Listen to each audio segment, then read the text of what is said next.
Mr. Roy. Thank the chairman. Thank the witnesses for being here and providing your testimony. Mr. Homan, a quick question. Would you characterize my engagement with the Trump administration with respect to border security as strong, as supportive of what the Trump administration was doing and working with you, maybe Mr. Morgan and others, to try to accomplish the objectives of securing the border of the United States? Yes, sir. Would you characterize, based on your knowledge, that in some way, shape, or form, I, though, bow down to the former president? Would you think that would be the common knowledge of people out in the world, that somehow that is my position? Not you. Is it true that I endorsed an opponent of the former president in the primary? Yes, sir. Is it true that the former president called on a primary challenger for me in December? Sir, That the former president called on a primary challenger for me in December? yes, sir. So the reason I bring that up is, are you also aware that I opposed fairly vigorously and loudly the Senate bill prior to the former president's commentary on the bill? You and every expert I know that wore the uniform and did the job. And numerous Republicans that you know and work with that were concerned and seeking guidance on what we were hearing in terms of what the Senate bill was going to be and how it was produced, expressed opposition to the bill prior to the former president commenting on the bill. Yes, because we believe H.R. 2 is a fix. And so the Senate bill was a fix. No, we Right. believe H.R. 2.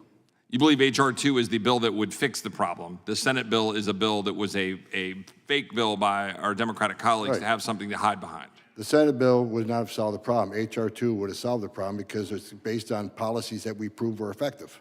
So this notion that our Democratic colleagues are putting forth for people to believe, as we head into the State of the Union tonight, that the Senate bill would actually solve the problem is false. And the idea that somehow it is Republicans who are the problem because they put up a fake bill that wouldn't secure the bill, that would codify the mass releases, that is somehow the actual reality, correct? I think the Senate bill was an attempt to switch gears and put it on the Republicans because they knew it Correct. would never pass the House. So to that point, I think it is critically important for Mr. Hamilton, you'd have the opportunity to maybe respond to some of the accusations made about the Trump administration, about the policies. Do you have some thoughts on those? Well, I certainly do, and thank you for the time. Look, our policies that we adopted across the Trump administration and throughout the Trump administration were about securing the border, about protecting the integrity of our immigration system, and reducing human suffering. It's undoubted. No one can deny the fact that there are countless people who are harmed on the journey up to the United States, who are trafficked, who are enslaved here in the United States. And if we want to talk about family separations, I'd like to point out that this administration's policies have led to 500,000 children being separated by their parents coming to the United States by themselves and subjected to who knows what and lost by this Department of Health and Human Services. No one cares. No one cares where those kids are in this administration.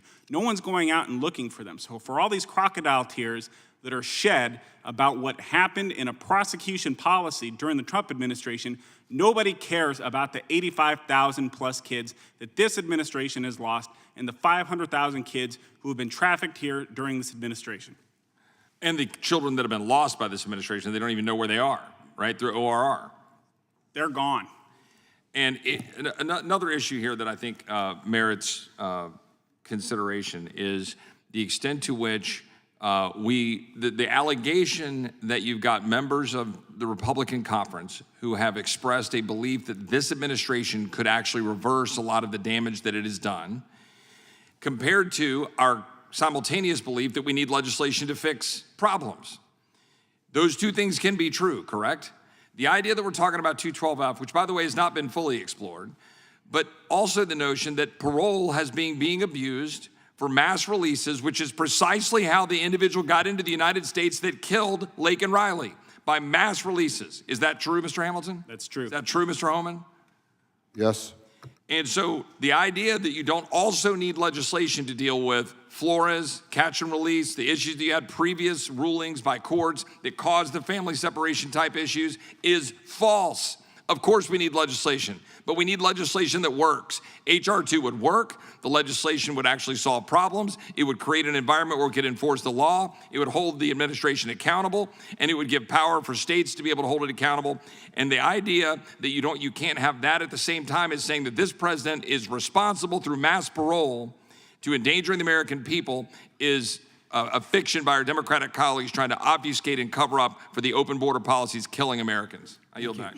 Gentleman yields back. Mr. Correa. Thank you, Mr. Chairman. First of all, let me say